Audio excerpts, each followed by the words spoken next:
as a way of introducing the next talk, I would say, a lot of the interesting results that Roberto showed in this presentation were obtained using whole genome sequences. So, very, very detailed sequencing information from the whole of the genome of the parasites.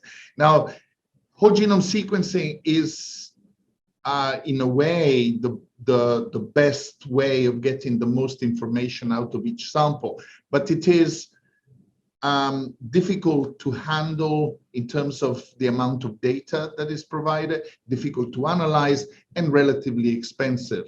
So in GenRe, we do contribute the samples. We do whole genome sequencing of the samples, which takes more time and is eventually becomes available for this type of analysis. But in the meantime, we actually take a sort of condensed version of the genomic information that we call genetic barcodes. And these have been mentioned a couple of times today. And Areeya here is going to give you a somewhat more in-depth look at what are genetic barcodes and how do we use them and what are they good for. So Areeya, it's up to you. Yeah.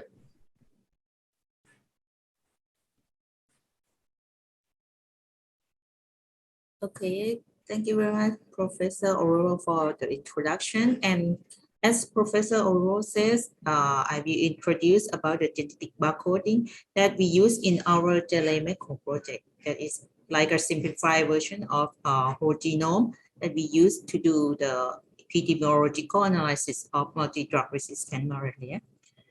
So first,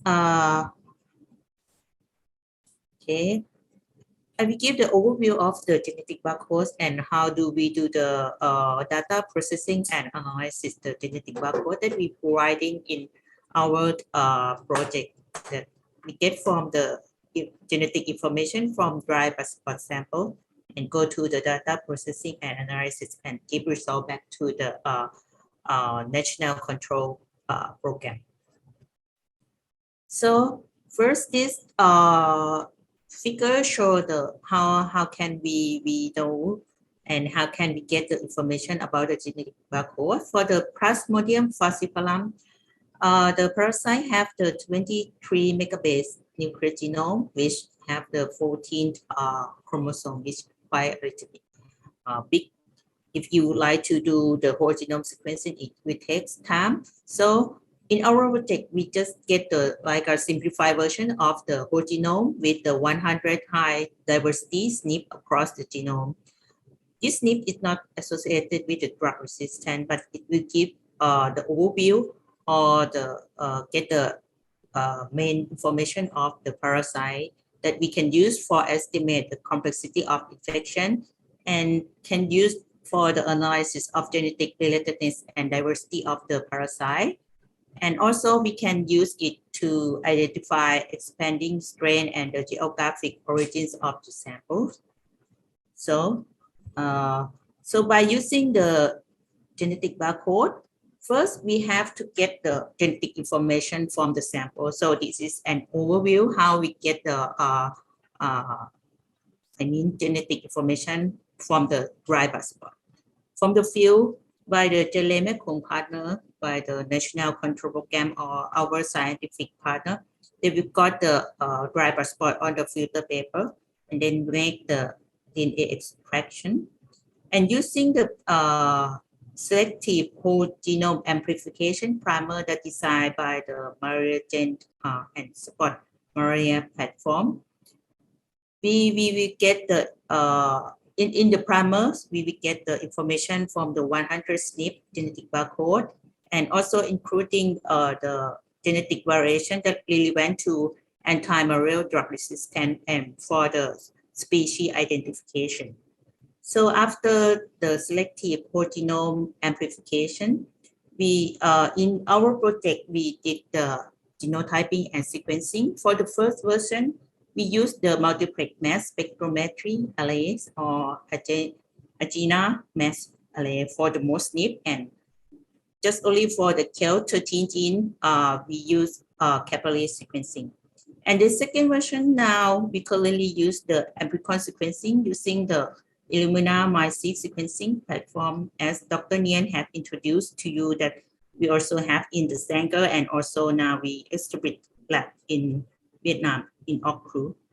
After we get the genotyping and sequencing result, we make some data analysis and process the data and get back to the our partner in the form of genetic report card. So I would like you to go through the genetic report card that we provided back to our partner. It is a simplified form with the Tabular format with the Excel spreadsheet that including information of the sample metadata and also sample selection criteria for analysis. That is the part of the sample information. And another field, we include the genotype information, with including the key drug-resistant genotype and haplotypes, and also parasite genetic data species that used to determine the complexity of infection.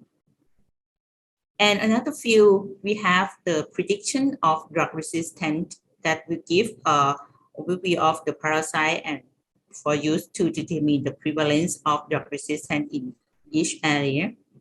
And another remaining two fields, we give the detailed genotype at each loci that relevant to drug resistance and also for genetic barcode that is used for data analysis later. So in this slide, you can see the logo that is the form of the data spreadsheet, yes, that we provide back to our partner. And for to facilitate the data analysis, in our project, we have developed the GRC-Malaria package, which is an open source tool for processing and analyzing spot malaria genetic report card. So from the Excel, as you can see on the left-hand side, that we provide back to our partner, by processing using the GRC-Malaria package, we can get the graphic form of maps, graphs, or tree that will be used for communicate with healthcare teams and national malaria control programs.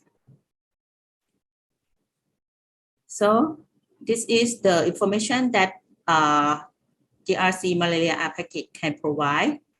Yes. After data analysis, you will get the general information, just like frequency measures of the drug resistant. I mean, in terms of the predicted of phenotype and also mutation.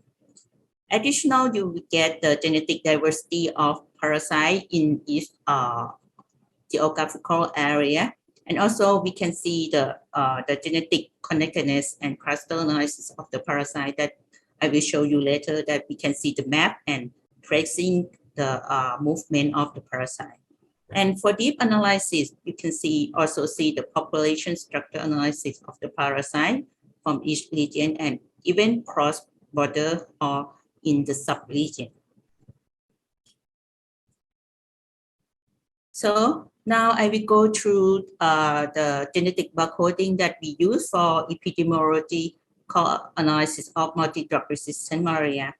We will use the example that we analyze the data first from the Cambodia and to see how the spreading of multidrug-resistant strains spread in the Greater Mekong Subregion.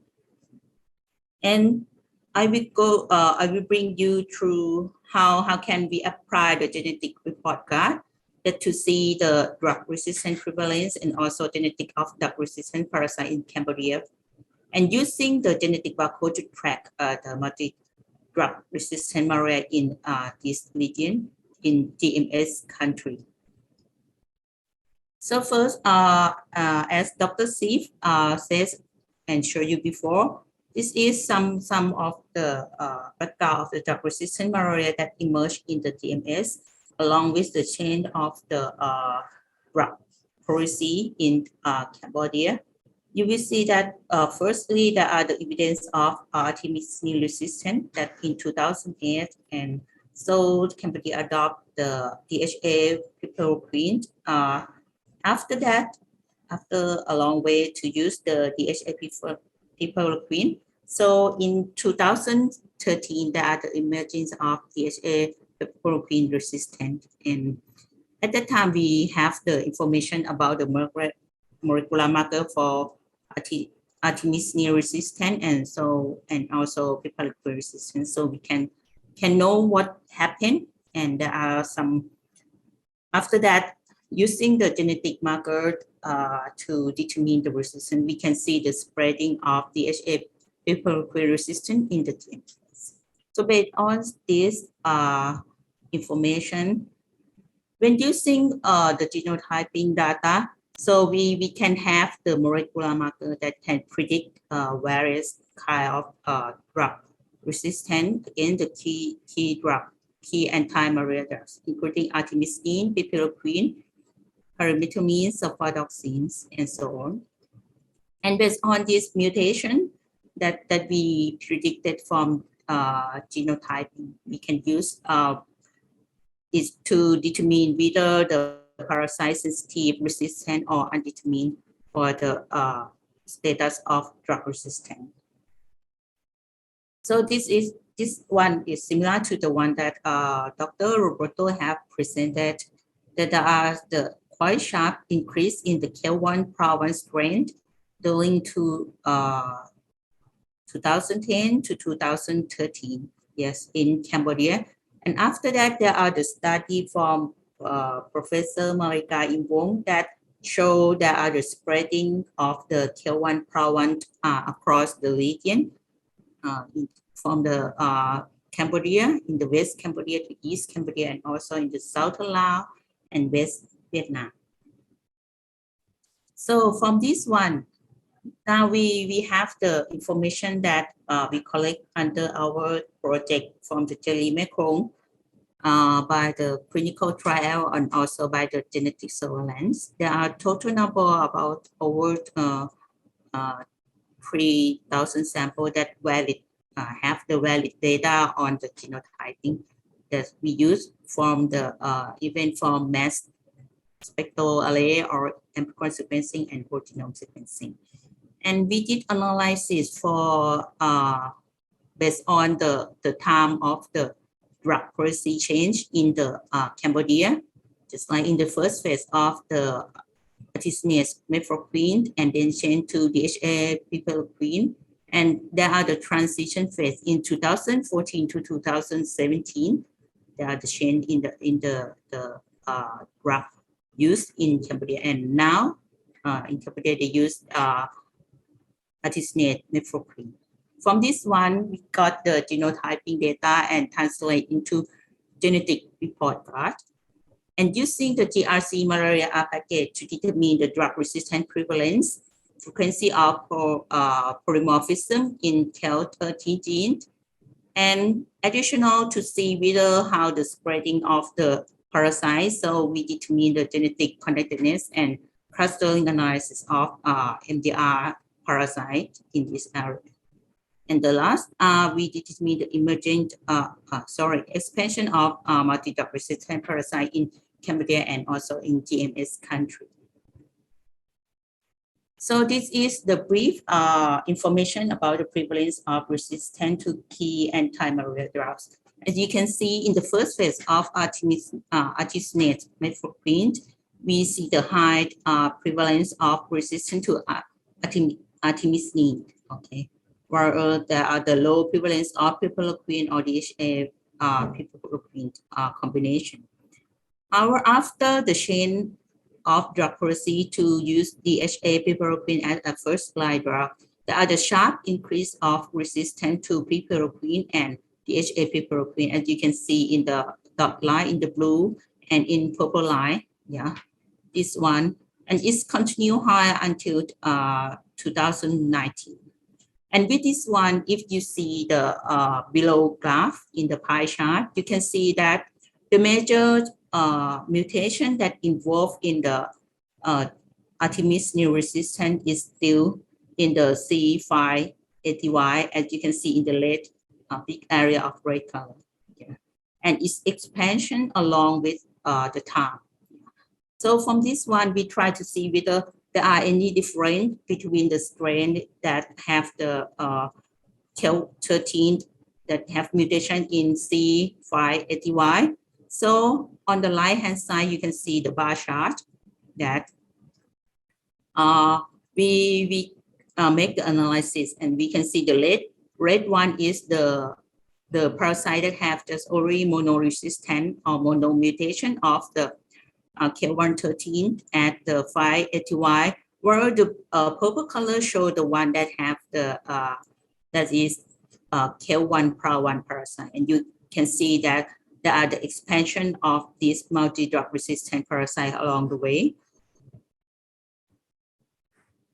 So now we try to see whether there are any different of the strain in the KEL1 parasite by using the genetic barcodes. And now I would like to show you a little bit about the idea how can we use the genetic barcode to estimate the genetic connectedness. This figure shows the brief idea that just like this one, we have the 101 SNP that concatenate together in the sample number 1 and sample number 2. You can compare that each position. If there are the different, you can see the red color. So with the high mismatch in the SNP, you will have the high diversity. And if you have the sample number 2 and number 3 with low number of mismatch, we can estimate that there are the low diversity. So from this one, we can use to identify or determine the connectedness, diversity, and population structure, and also transmission routes of the parasite. So the way to understand are there any the transmission, or is the normal transmission or random netting, or even is transmitted by the selected parasite, we can see the change in the population diversity. On the left-hand side, you will see that it is the normal transmission or high diversity of parasite, because parasite has random mating, so it have their own or unique type. The pale gray area show the one that have unique, and the one that's shading with the brown yellow color, that means they are the grouping into the same genotype. While on the right-hand side, you will see that there are the big chunk of the shade one, the shade that yellow color, okay, with the big one, and just a small area of the gray color. That means there are many parasites that come together in the same group. As you can see, it is the low diversity.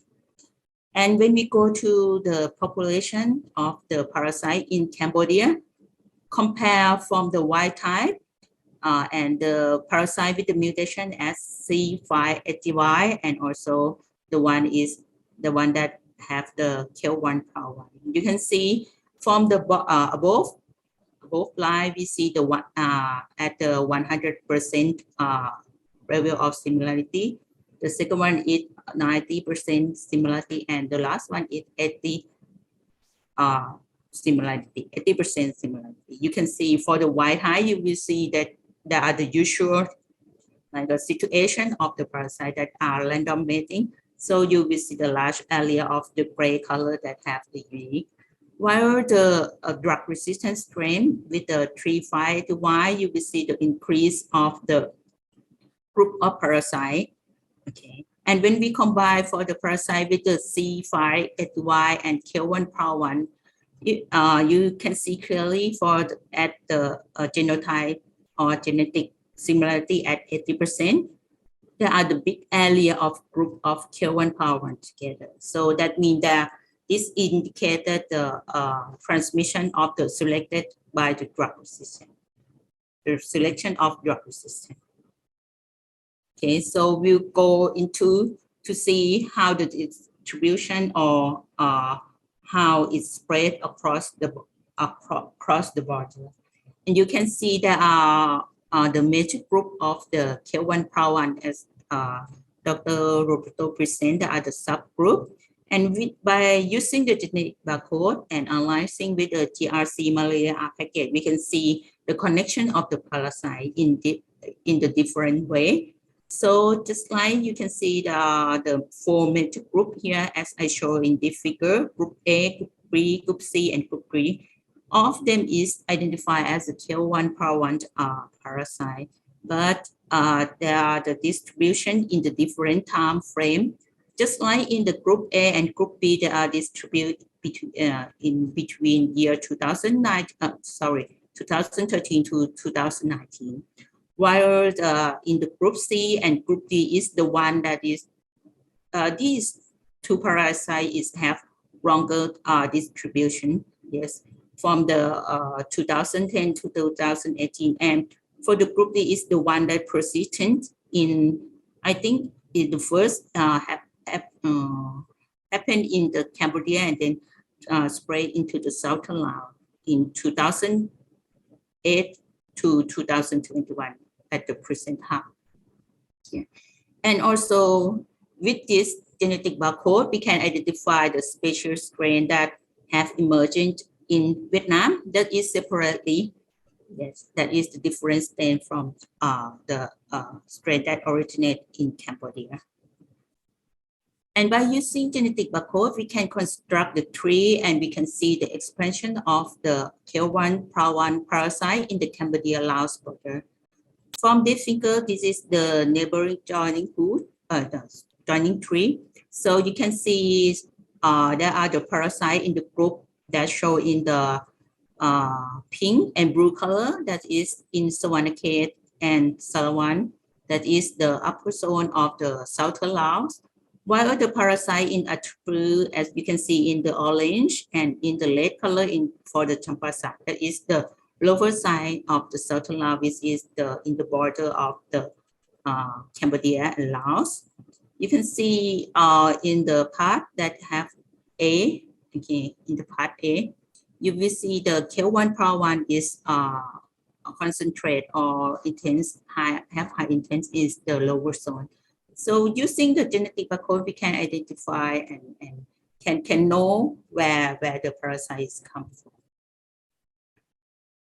So now we go to the summary. So for the overall, we demonstrate the usefulness of combining the standardized drug-resistant markers and will establish the 100 SNP barcodes, which allow us to determine the genetic epidemiology studies of multiple data sets for the large scale and long-term surveillance of malaria parasites. So finally, I would like to thank all to the National Malaria Control Programs in the GMS country and also Oxford University and Sanger Institute and also our supported grant. Thank you very much for your attention. Thank you, Dr. Areeya. So, I mean, the take-home message there is clearly what we are genotyping with the amplicon sequencing right now is not as detailed and sophisticated as the whole genome data that Roberto showed us the applications of, but it already allows us, for example, to split between different groups of KL1, PLA1, just as Roberto has shown. So it does provide some sort of important level of sensitivity when we do this analysis of the data. And what we are hoping over the next period is to develop more methods and more visualization of this data, and also so tying back to what Dr. Siv was asking earlier on, we will also sort of ensure that we train people adequately to understand these results and to be able to produce their own, in fact.